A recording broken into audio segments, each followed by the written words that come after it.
Well, good afternoon, everyone. I think we're going to get started. I don't really need this thing, but Gary asked me to use it for the recording, so please bear with me.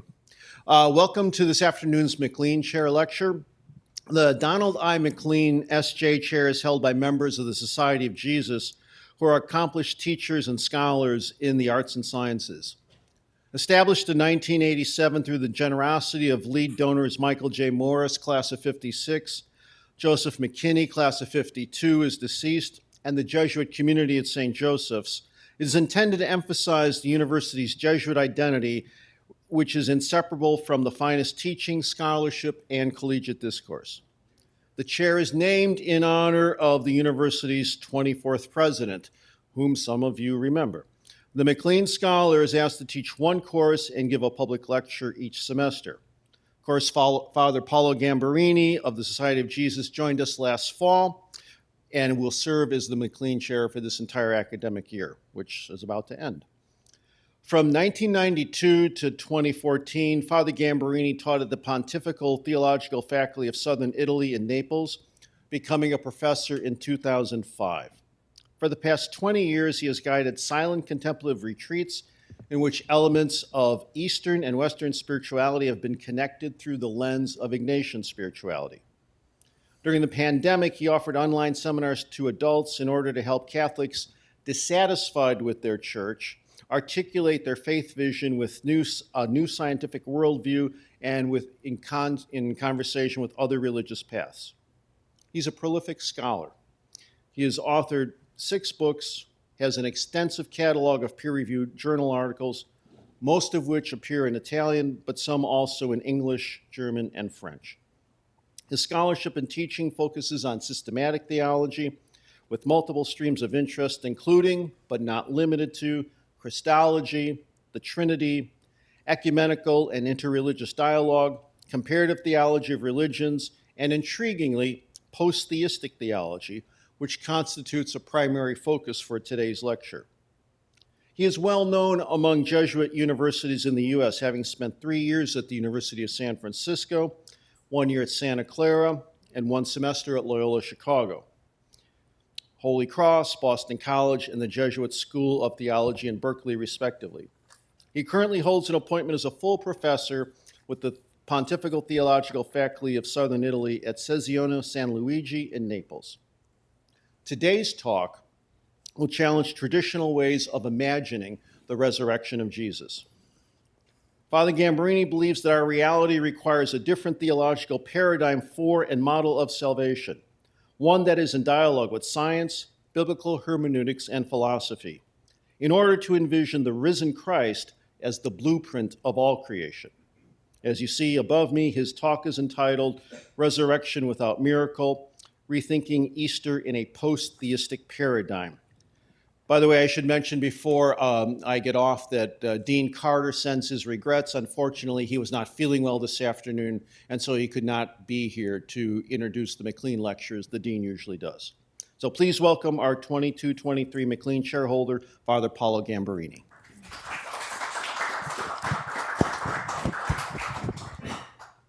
Do you hear me? Yes, that's good.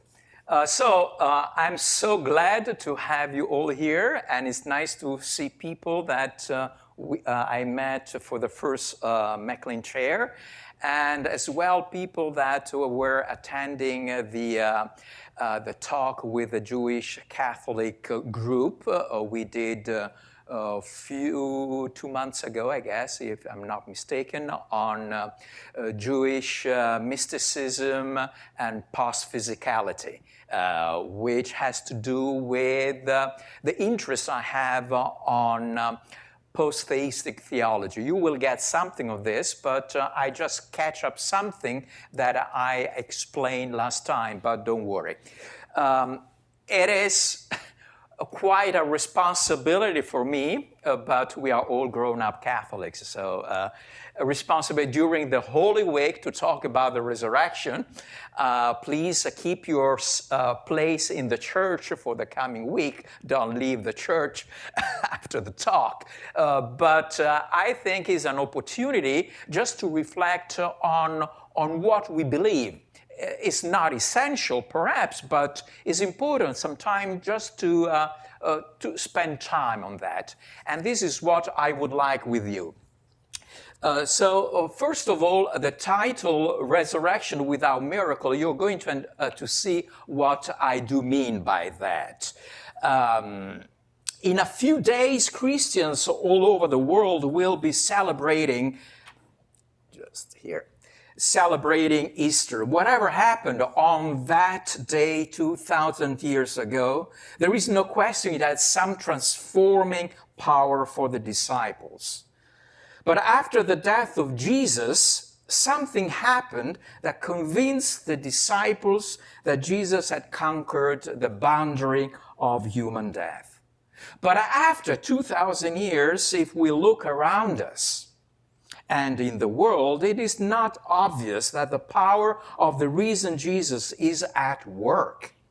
Where are the effects of the Easter victory? Why does God seems so inactive in the universe and in human history?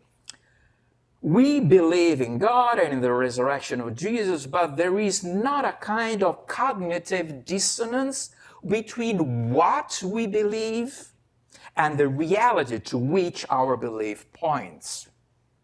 The images, the conceptualization, and the paradigm through which our beliefs, first of all, the belief in the resurrection of Jesus, are expressed often do not help us to get in touch with the reality of our faith, proclaiming the resurrection. So I would like with you tackle different points in order to get into this perspective, as I called it, without miracle. First of all, a question that is going through the actual scholarship about Jesus and about the resurrection. I just, afterwards you may pick up a copy if you want. I receive email from Ron Rolheiser. Perhaps you know this Catholic author. He's very spiritual, he's also a good systematic theologian, and he sent his reflection on the empty tomb and the resurrection. And I will just give it to you to have a different perspective from what I'm going to present it here. All right. So the first is there historical evidence of the bodily resurrection of Jesus? Second, I will tackle the issue, how can we understand God's divine agency in the world and history? These two questions are quite related. First is more historical investigation. The second is how does God act in history? Third, creation and incarnation, one an ongoing process. Here I will tap from that heritage that I'm quite embedded, or it's my credo. It's Teilhard de Chardin especially, and Karl Rahner's perspective. Christ as the blueprint of the resurrected cosmos, and this is the perspective of the cosmic Christ, which I will present, and then the belief in the resurrection in a post-religious age. So these are my points. First of all, is there a historical evidence of the resurrection of Jesus? The Gospels are not a historical, but a theological biography of Jesus. Let's point ourselves in 2023. How do we have access to the historical evidence of the resurrection of Jesus? Well, first of all, through the documents of the Gospels, which are part of the New Testament. And these documents relate to the preaching of the apostles. And the preaching of the apostles, they give something related to what happened on the resurrection.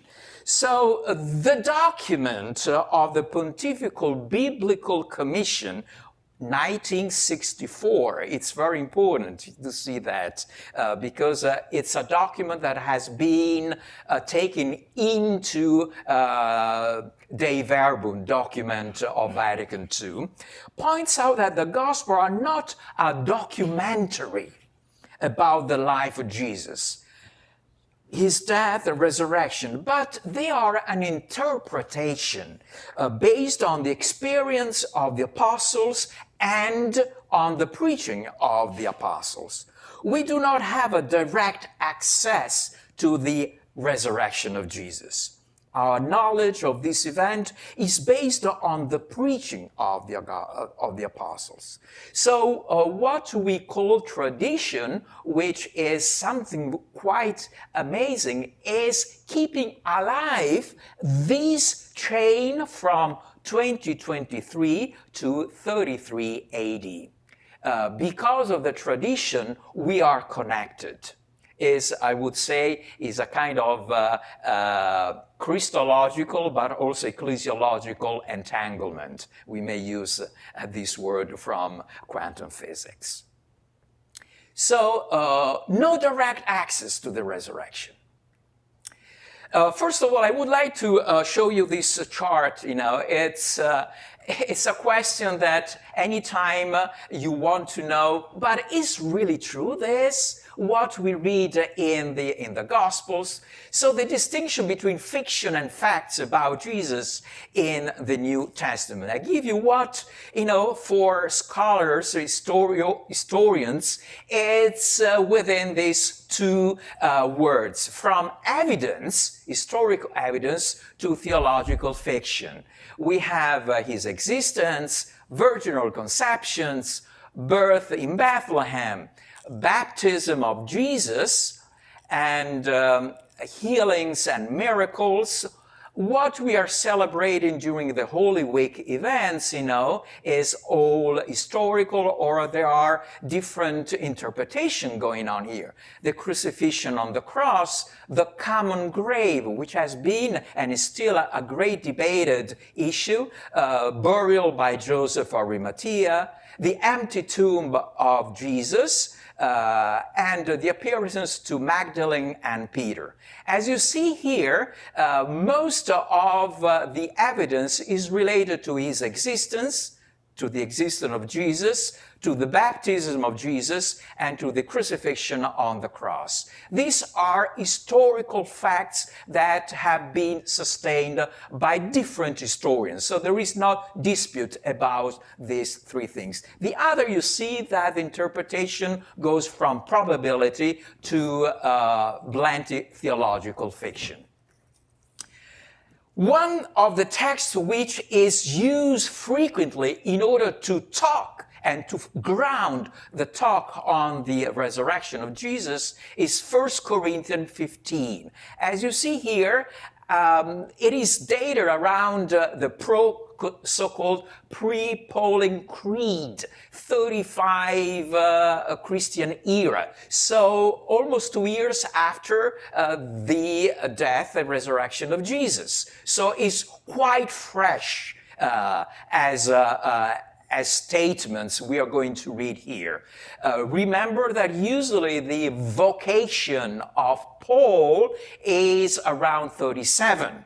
So probably after 37, he got to know this pre-Pauline Creed, which was inserted in 1 Corinthians 15, and the composition of this letter is around 54, 55. What does this pre-Pauline text say? As you see here, it says explicitly that for I handed on to you as of first importance what I in turn had received. Is this oral tradition that Paul received, that Christ died for our sins in accordance with the scriptures. As you see here, it's already interpreted, for our sins and accordance with the scriptures. As you see here, it's not a mere fact, but it's embedded in the interpretation, as I mentioned before. Was buried, and scholarly and historians are disputing about he was buried. There is no mention directly of the empty tomb. Was just buried, and mostly it's an affirmation, a statement to say that he really died. He really died. It's not just in this kind of ghostly stand. He really died.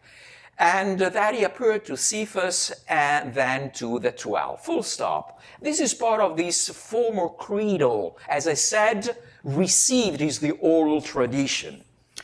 But then 6, 7, and 4, the following verses, is what Paul added. Why? It speaks about an appearance to 500 brothers at one time. It speaks about an appearance to James, brother of the Lord, and then to the apostles.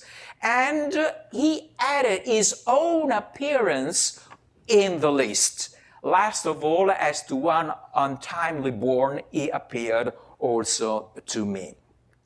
So this is quite interesting because it means, first of all, that Paul inserts his own experience of appearance, of vision, experience in the Spirit with the appearance that the apostles in Jerusalem had.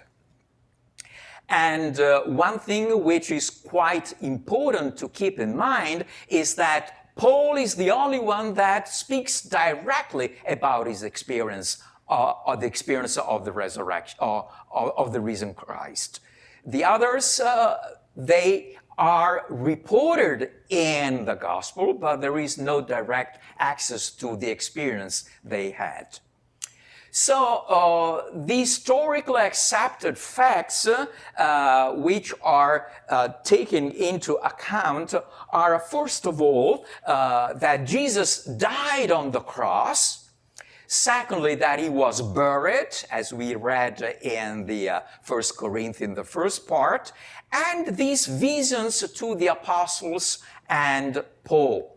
What is important is that this third element is the one essential. Why Jesus died on the cross is an historical fact. I guess only the Islamic interpretation and the Quranic interpretation of Jesus crucified gives hint that he was not probably dead on the cross, but a substitute was taken, if you read the Surah 4. But mostly, and historians are agreeing from both sides, liberal and conservative, let's say like that, on these two issues. The third issue, vision to the apostles and Paul, is the real bedrock for the faith in the resurrection. Why?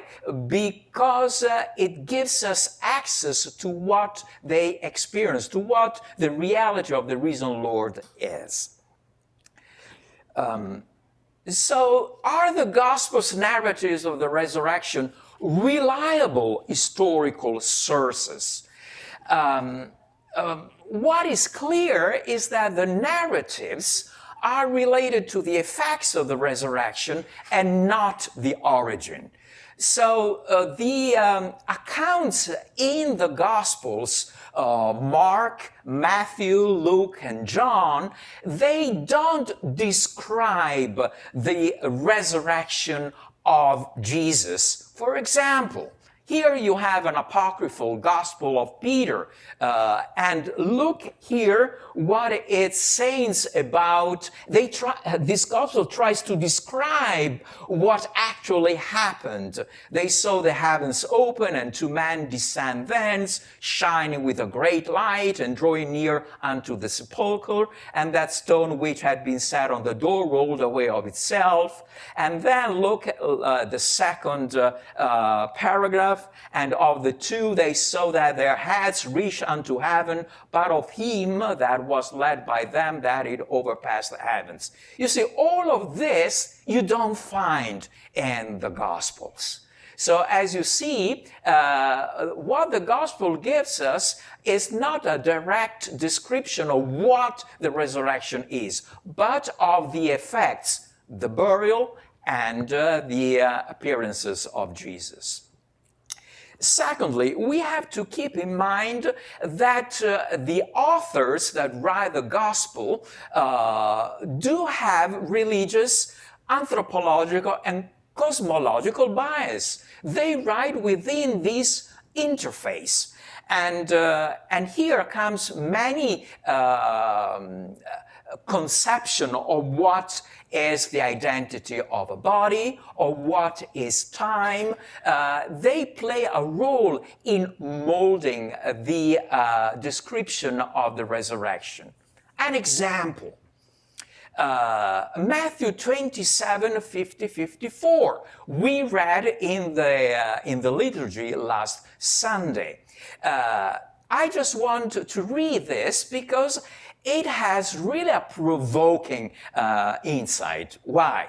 I just read the text. It's part of the, after the death on the cross, what happened. And when Jesus had cried out again in a loud voice, he gave up his spirit.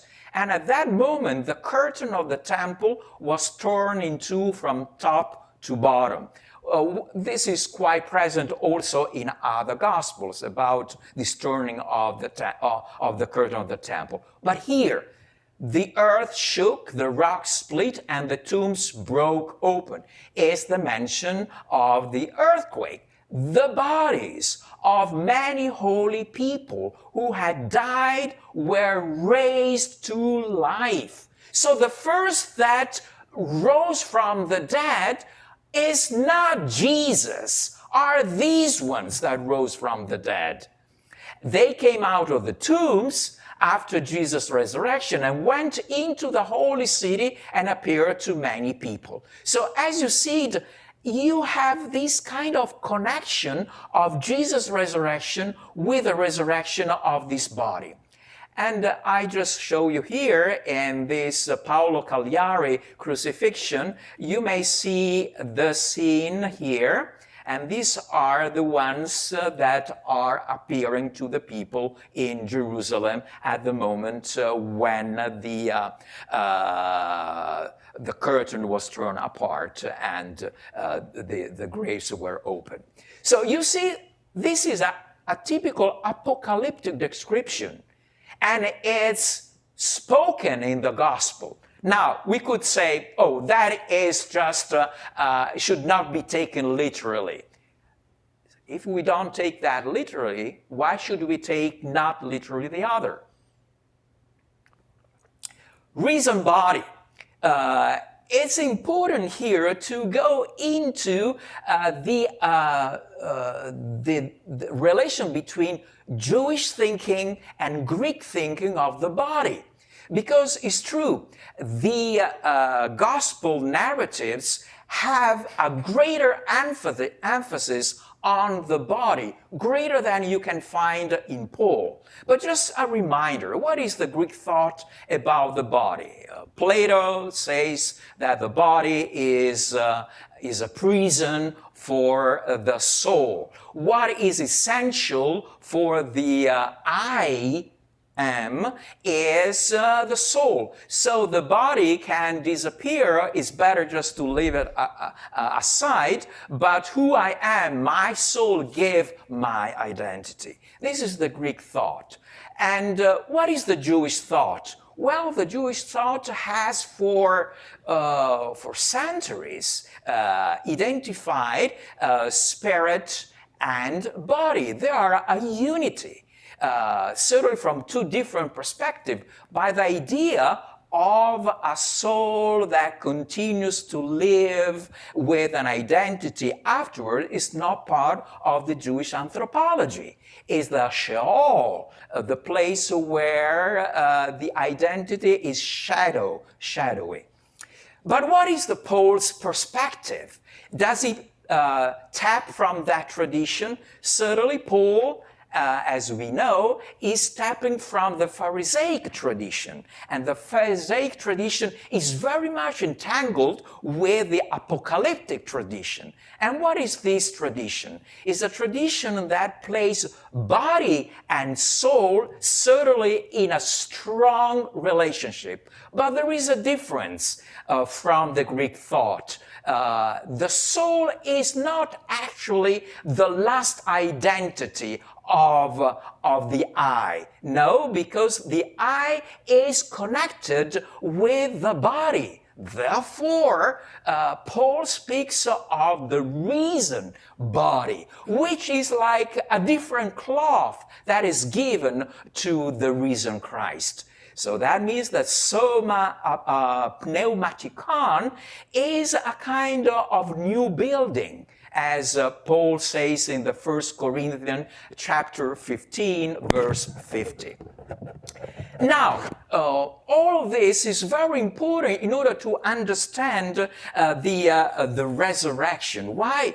You see here there has been a kind of evolution in understanding the resurrection of Jesus. First of all, I spoke about the experiences of Paul, or Paul's vision. He sets himself within the list of the ones to whom the risen Jesus appeared. And between the 50 Christian era and 150 year, there has been an evolution in understanding the bodily resurrection. It's interesting that the former visionary experience of the risen Lord, I have seen the Lord. This is what Paul repeats. This experience of I've seen the Lord is quite different from what later you may find a few years after in Mark, Matthew, but especially in the narratives of the Gospels, where the bodily appearance represents Jesus as almost resuscitated, like in bones, in flesh, in blood, as we may touch it. So this kind of perspective is important because it gives us an input to understand why there has been this emphasis on the bodily resurrection, on the bodily effects of the risen Jesus, in order to to move beyond the doubts that were taking place even in the community. So an embodiment, an embellishment has worked out that from the visionary descriptions of the risen Lord, we move beyond to what we read in the gospel accounts. Here I give you also the dates of the development. So let's go now to what has been I would say, the structure or what is underlying the resurrection in the New Testament. First of all, Jesus is seen in God. And this is what the content of the visionary experience of Paul is. And there are two words: ascended, lifted up, taken up, which is egeiro, which is very close, as John Dominic Crossan says, to the apotheosis, taken up. And the other word, raised, okay, anastasis, is more apocalyptic. So two different verbs to indicate what has happened to Jesus. But the common trait is that Jesus is in God. Now, this experience of Jesus in God is translated, or let's say, goes through the interpretation of the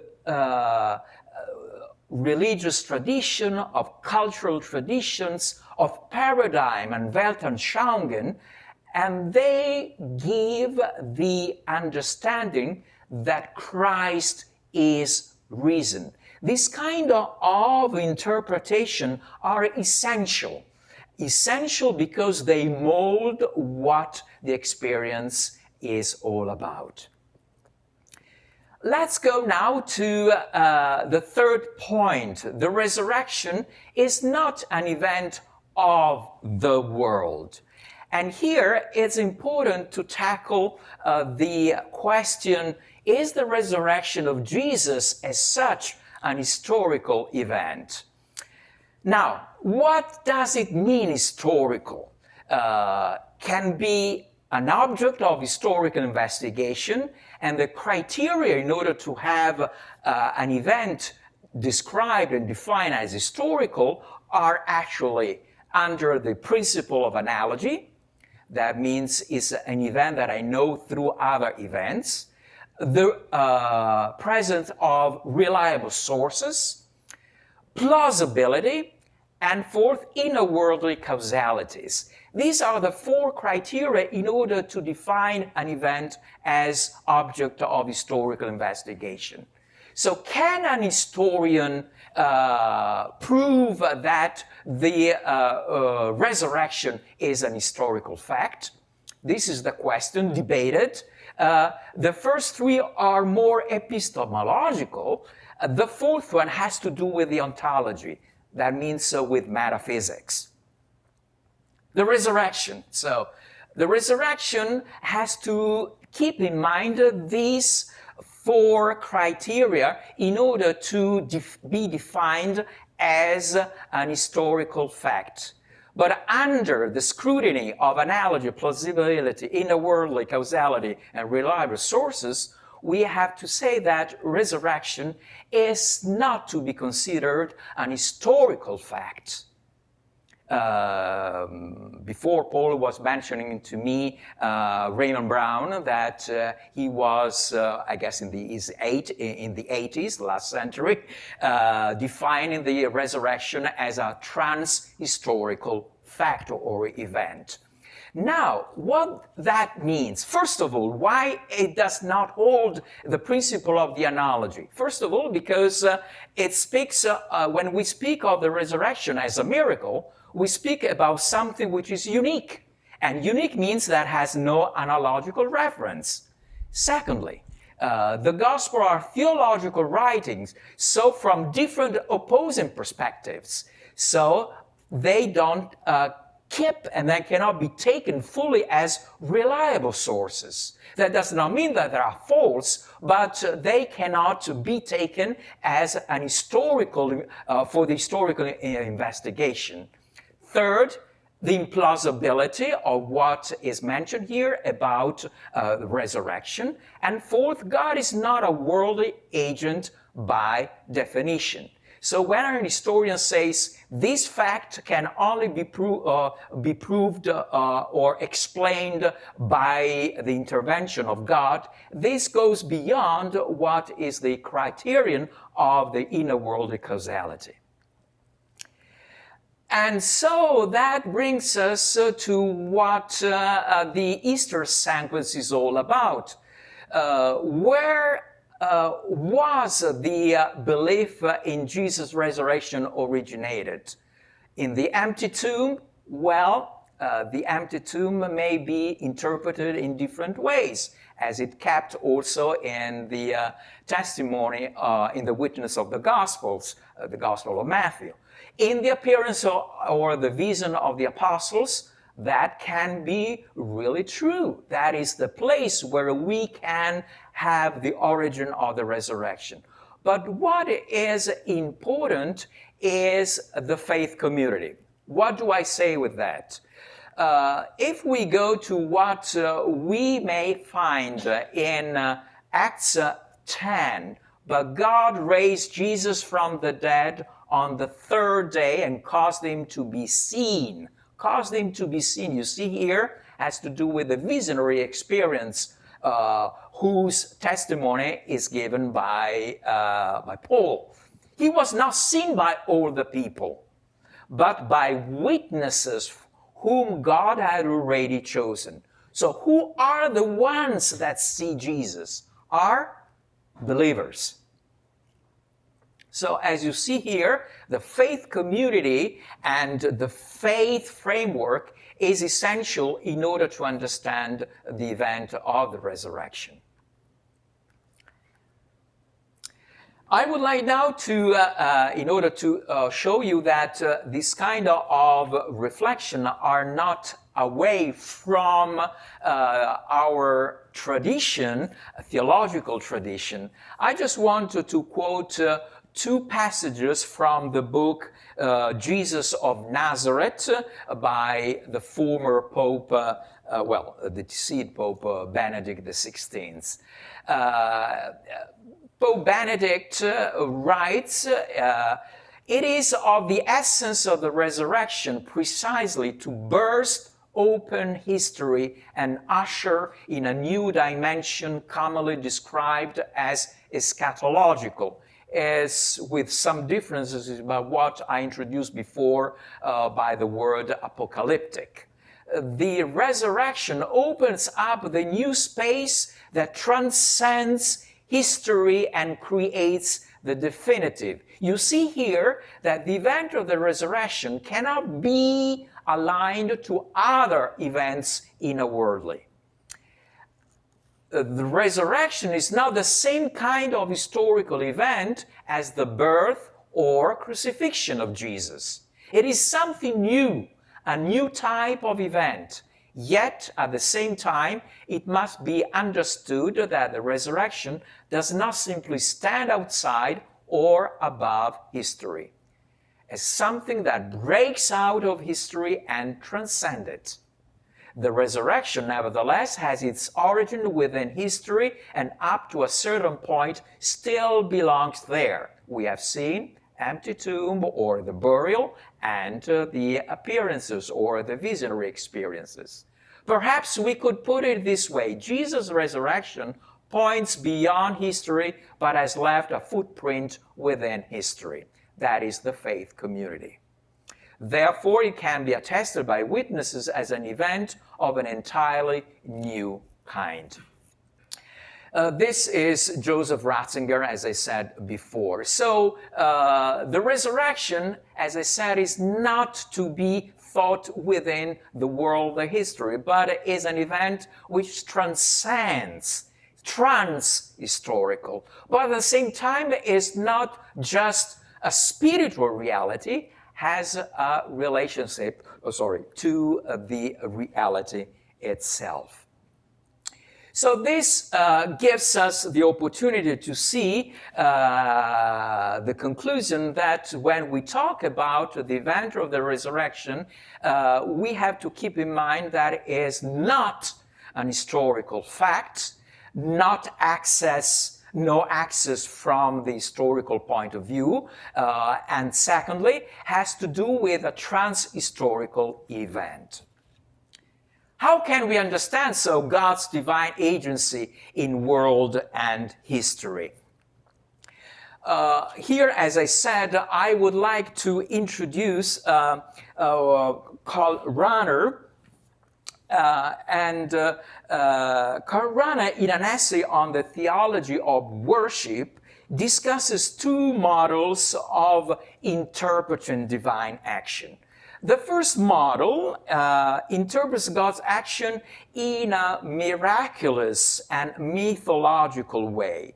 The world is understood as ontological outside God, and any divine action is from outside into the world's order.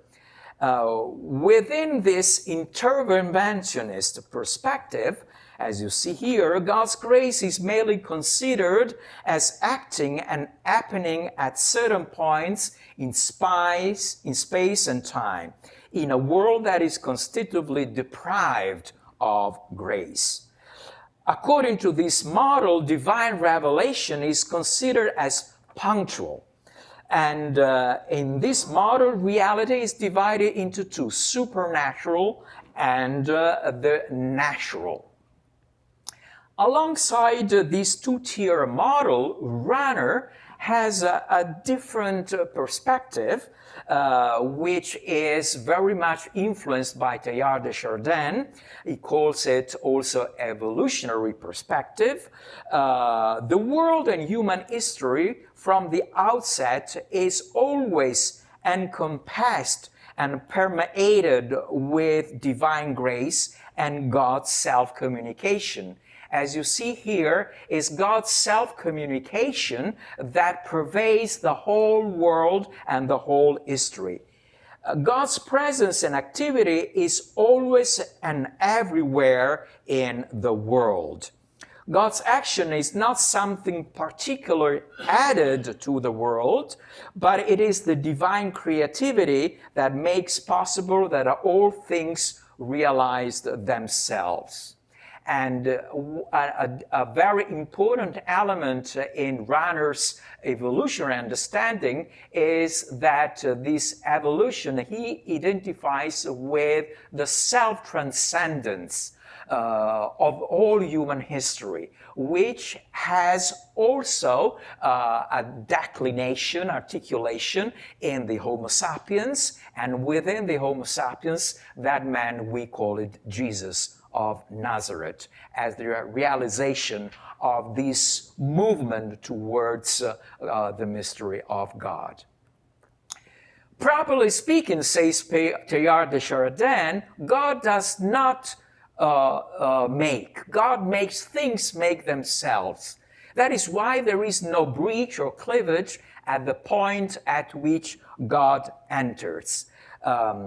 As you see here, the statement by Teilhard de Chardin summarizes this intuition, this insight that I try to explain in Rahner. Just to sum up, divine creativity, God's self-communication is an ongoing process, and at the same time, on the receptivity of creation, there are degrees in which this self-transcendence is realized. And from matter to spirit, to sentient, to conscience, conscious self-conscience, and in this receptivity, the realization of giving in Jesus of Nazareth, according to Rahner, but I will introduce also another theologian that represents Rahner's position, is realized.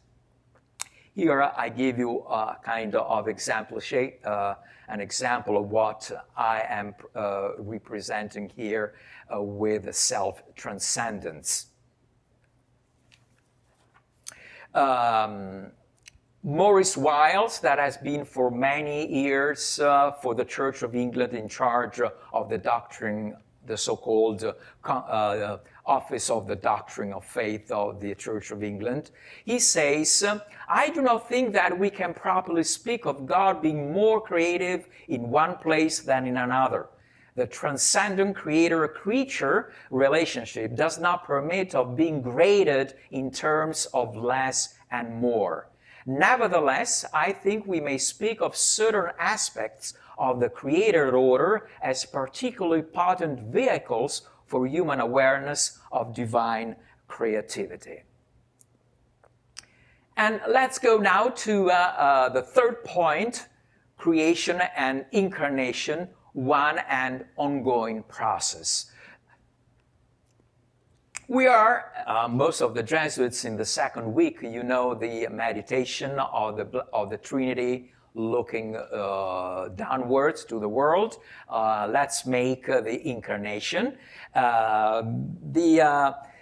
That well represents what I call it here, a personal theistic perception of God, conception of God, as a divine entity with intelligence and volition that rules the world through special divine acts and is more and more involved with the world, from the primordial act of creation to divine revelation, incarnation, resurrection, sending of the Spirit, until the second coming of Jesus.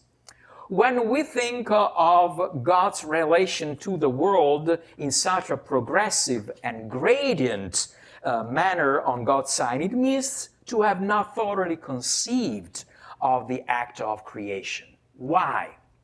Usually, createdness is something added to being, but it does not identify being, created being as such.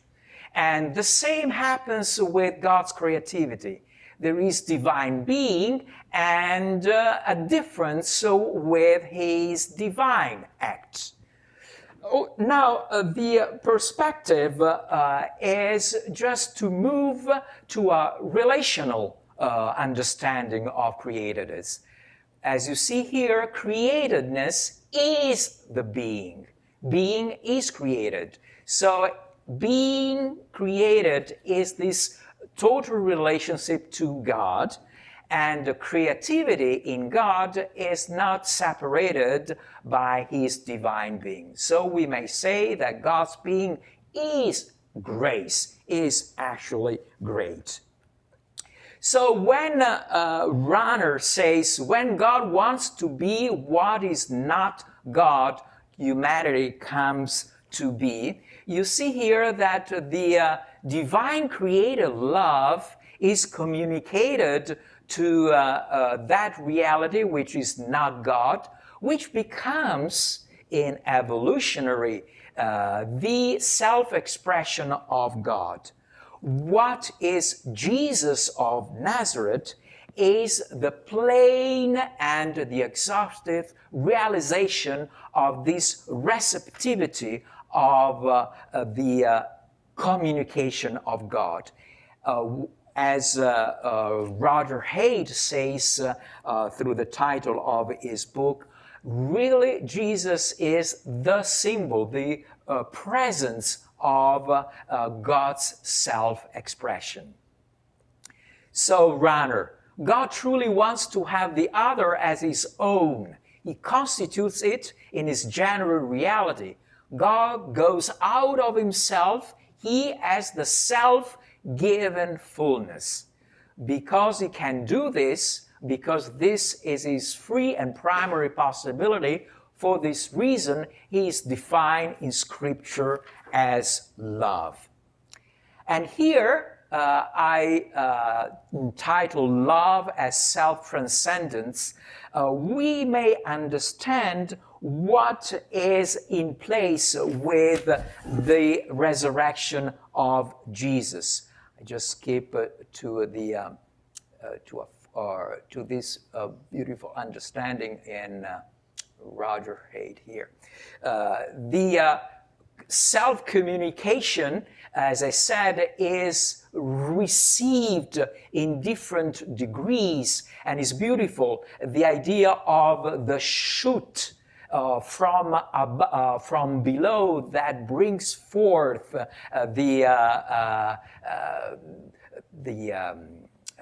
Jesus. Jesus understood not as a meteor from outside, but something embedded in the world history and especially in the history of his people.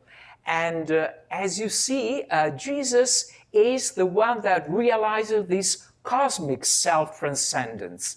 And this self-transcendence is not only the realization of life, but is the realization of all the connectivity that Jesus has with the whole creation. What is realized in the resurrection of Jesus is part of the fruits of the whole creation, which groans and labors with birth pangs together until now. Not only that, but we also who have the first fruits of the Spirit, even we ourselves groan within ourselves.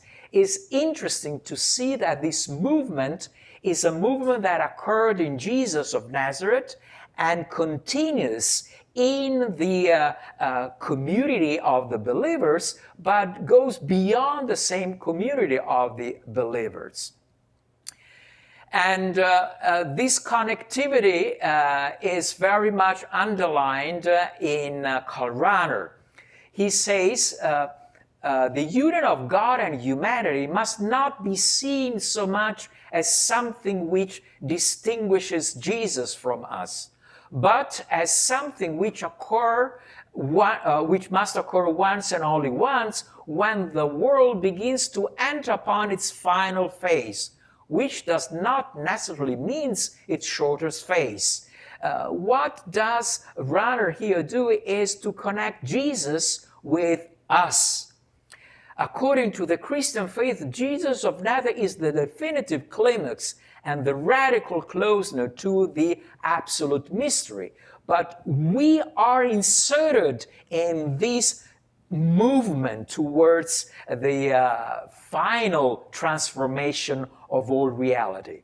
From this perspective, the incarnation appears as the necessary and permanent beginning of the divinization of the world as a whole. And here, I just move to the last 5 minutes. We may see so the resurrection of Jesus as a moment of what all creation is laboring towards. The resurrection is nothing but the highest moment of a human being surrendering to the love of God, and not a new divine act that is added to creation. This is Bela Weismer, another Jesuit that taught in München. The resurrection of Jesus is the result, instead of Jesus' self-determination to surrender himself to God in death. So the transformation of Jesus is a transformation that implies that all reality is in this process of being reasoned with Jesus, in becoming Christ with Jesus. Jesus is the first that reached the destination, but we are linked with him in our humanity. And here, the last contemplation I would suggest is to look at Mark 15:39. The centurion who stood there in front of Jesus saw how he died and said, "Surely this man was the Son of God." And Paul says, "The last Adam became a life-given spirit." Here, once again, I show you how the whole process is moving towards this life-given spirit. Is the whole creation moving towards, as Paul says in verse 28 of chapter 8 of the Romans. Here is the whole creation has been groaning as in the pains of childbirth.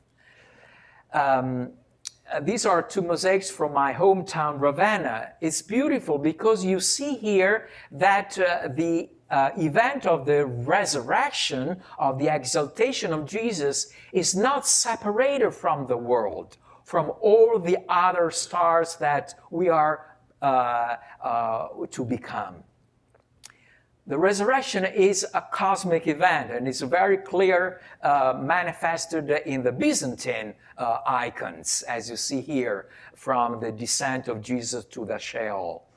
And all our understanding of time is related to this final destination.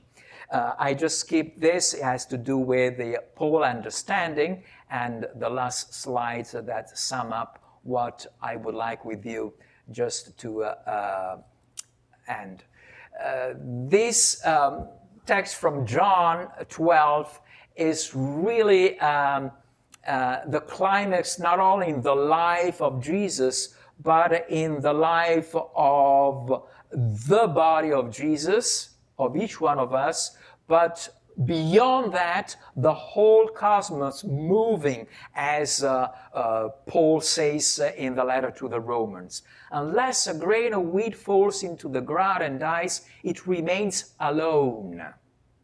But if it dies, produces a lot of fruit, the first fruit of the resurrection. But there are the fruits that is the body of Christ, us, and the whole creation. Whoever loses his life loses it, and whoever hates his life in this world will keep it for eternal life. And this life to come is nothing but what the experience of the theological speaks about the amorization, moving towards the event of love that unifies the transformation of all the cosmos. So that the experience of love received, love shared, is part of the process of the resurrection we are in. So looking around, the world is in process of the resurrection because we are part of that as collaborator of God. God works and labors for me in all things created on the face of the earth, as in the heavens, elements, plants, fruits, cattle, even them being, preserving them. And this labors is not but through us and through every created being. John Dominic Crossan ends up by saying, while we are waiting for God's intervention, God is waiting for our collaboration. And this means to realize what they are saying, that God makes, by making, creation make itself. And the delay end of time urges Christians to reflect why the baptized are still dying without being raised from the dead. But the first letter of John is clearly in a process of dematization. It says, we know that we have passed from death to life. It speaks about resurrection because we love each other. So the event of love is the real resurrection that is taking place. The love which moves the sun and other stars, that move the whole creation. And as Hildegard of Bingen, that says that everything is kept together through this bond of love. And so, through self-transcendence, we reach out the Spirit, as well expressed in Bernard of Clairvaux in this text, chapter 10, where he sees that the transformation of the world is like the transformation of iron becoming more and more incandescent by transforming into the fire of the Spirit, or as this stained glass window. And here I end up just showing that our cosmos, our cosmic reality, is a movement toward the final destination, and the resurrection is only the expression of what is taking place in our reality in the world. Here again. Thank you very much.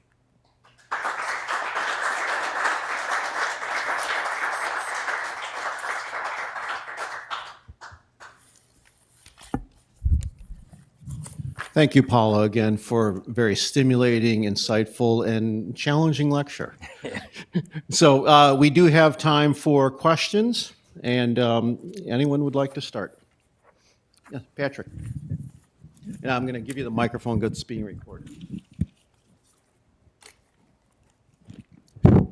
Paolo, thank you very much. When I think of the resurrection, I think of Jesus, but before Jesus, I think of Lazarus. With Lazarus, it wasn't reanimation. He really was dead. And therefore, he came back to life, resurrection. Mm-hmm. And given that scenario, resurrection is natural. It's not supernatural. And I guess since leaving my theological studies, I've always thought of the world as natural and kind of dismissed supernatural, mainly because of the resurrection of Lazarus. And therefore, the resurrection of Jesus is a natural phenomenon too. So God is not beyond the world of nature, but is inserted into the world of nature. And I see where you kind of discarded supernatural there too. So I'm on the same page with you about that. I'm wondering what you think about Lazarus. And also, we have some other examples in the New Testament of people who had died and came back to life because of Jesus. Mm-hmm. So I think the resurrection of Jesus is probably the fourth explicit mention of resurrection in the Gospels. I just answer directly and then we move. I would say there are two levels of resurrection. The one you are mentioning is resuscitation. So Lazarus will, again, after 5 days or after 10 years, die again. So there are these narratives of resuscitated bodies. The widow of Nain, for example, with the child, her child. But I would say that is coming back to the life, to this life. But the Old and the New Testament are already talking about being lifted up, ascended. Just look at Elijah. Just think of Moses. Do you remember the transfiguration scene? He is alive. And think of John the Baptist. He's believed that is resuscitated. So the belief that there are individuals that already are reason, but here reason in God be assumed, which is different from resuscitation, was part of the belief of Second Temple Judaism, certainly. But as I said, by mentioning Enoch, by mentioning Elijah, that is already in the Jewish tradition, in the biblical tradition. Someone else.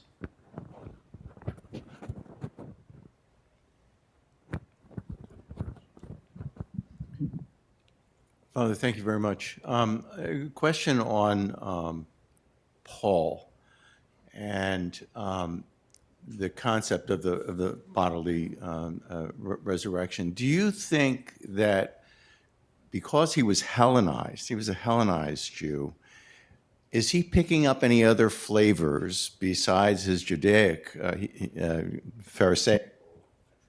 Mm-hmm. Well, it's important at the time of Paul, these Hellenistic worldview was not strange. No, just think about Josephus and Philo. That has influenced, Jewish thought. And Paul, I try to highlight, Paul is the one that tries this dialogue, especially the idea of the soul, which is the principle of identity, and at the same time is not something disentangled from the body. The Jewish tradition and the apocalyptic tradition very much is inclined to see salvation not out of the body, but to be within the body, related to time. For that reason, the difference from the Greek understanding of salvation, salvation comes in time, the end time. This is the apocalyptic understanding. So Paul is an amazing theologian. I would say is the first Christian theologian. He tries to put together his personal experience, his vision of Jesus, even if he did not meet fleshy Jesus, he had this vision of Jesus, and through that vision, he could understand the apocalyptic mindset from which he comes. So Greek thought and apocalyptic understanding match together. This it's very much important in order to understand Paul. The last thing I would say, how much in the apocalyptic tradition is something coming from beyond Palestine. That means from the Assyrian, from the Persian, the Babylonian experience. So you have also this heritage that is present in the Apocalypse, especially this battle of the good forces and the evil forces, which is very strong apocalyptic and has influenced the Essenic idea of salvation as well. Light and darkness fighting each other. Oh, Betsy. You might anticipate this question because I asked it in an earlier form when I read your first paper, first version. But in the beginning, you talk about the reality and what we don't see, the reality that we believe in, and the way the world looks, the way our lives look. And in the end, you give us a beautiful and plausible to me vision of where to look, what to look for, but we still don't see it, do we? Yeah. How do you account for that? Yes. I would, where is that? Here it is. I just got it here. Where did I put it? I had it. Here it is. I'm not sure if you know the story by Norwood Russell Hanson, What I Do Not Believe. I just read it. It's a few lines, but it's interesting. So this is a guy that responds to people that say, I don't believe in God. If God could manifest himself, I would believe it. So he writes in this text, the title of his text is What I Do Not Believe. And the author is Norwood Russell Hanson. Suppose that on next Tuesday morning, just after our breakfast, all of us in this one world are knocked to our knees by a percussive and ear-shattering thunderlap. Snow swirls, leaves drop from trees, the earth heaves and buckles, buildings topple and towers tumble, the skies ablaze with an eerie silvery light. Just then, as all the people of this world look up, the heavens open. The clouds pull apart, revealing an unbelievably immense and radiant Zeus-like figure towering up above us like 100 Everests. He frowns starkly as lightning plays across the features of his Michelangeloid face. He then points down at me and exclaims for every man, woman, and child to hear, I have had quite enough of your too clever logic chopping and word watching in matters of theology. Be assured, Mr. Hanson, what I do most certainly exist. TV cameras and audio tapes also recorded this event for all posterity. But he keeps on writing, the author, saying, after a while, the seers of the scene died. We have the tape recorders. What happens? Are really true or they're faked? Are really authentic? So what happens? The author wants to underline that our vision is always, and I speak in a good way, biased, as observation. And it's interesting, I could not open another window, otherwise I would have never ended. It has to do with what, the actual scientific perspective in quantum physics saying that observation really is what makes the reality that you measure. So this relation between observed or seen, reality seen, the transformed Jesus implies the transformed seer. And this, I think, is what the idea, I think, that makes, I accept is plausible, that the real link in the New Testament is that only be transformed can you, the transformed, be seen. Only by loving you can see whom you love, which is part of our Father. Forgives our debts as we forgive those who... I think the process is ongoing. The transformation, since Jesus and us are related, by the transformation of Jesus happens our transformation. When we separate that, we cannot understand anything at all. So I think entering into this understanding of the resurrection gives us the perception that we cannot be outside from observation. That is invisible, but invisible because we are not able to see that through which we see.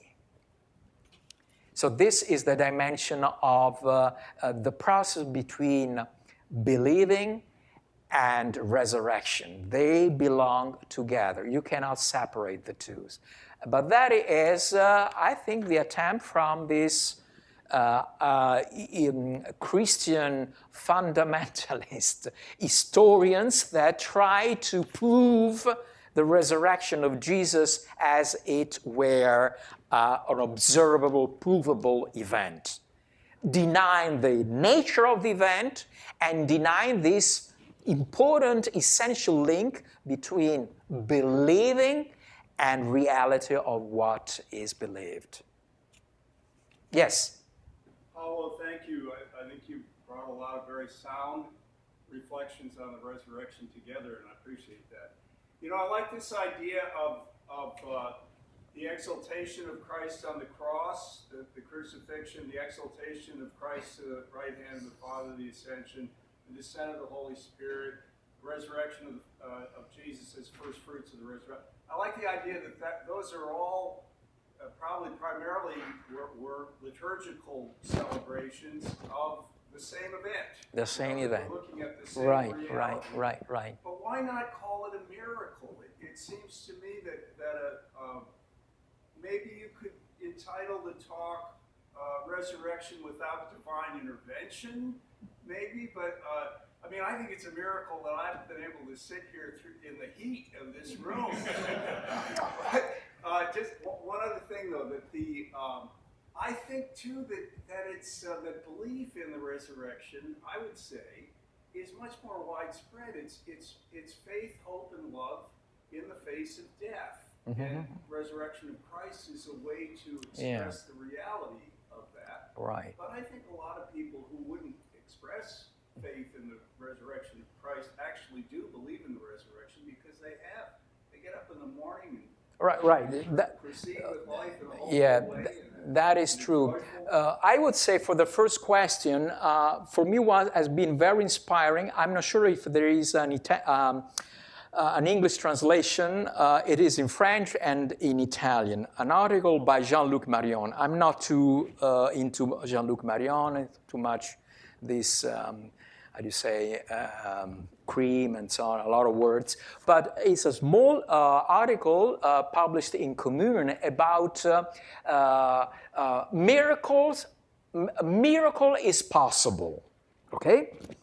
But if you read what he says, what is real a miracle is the discontinuity of inner causality. So that means I believe in a bunch of miracles, let's say, but these are natural miracles. These are miracles I just show you here. Sorry, I'm not going to do another conference, but don't worry.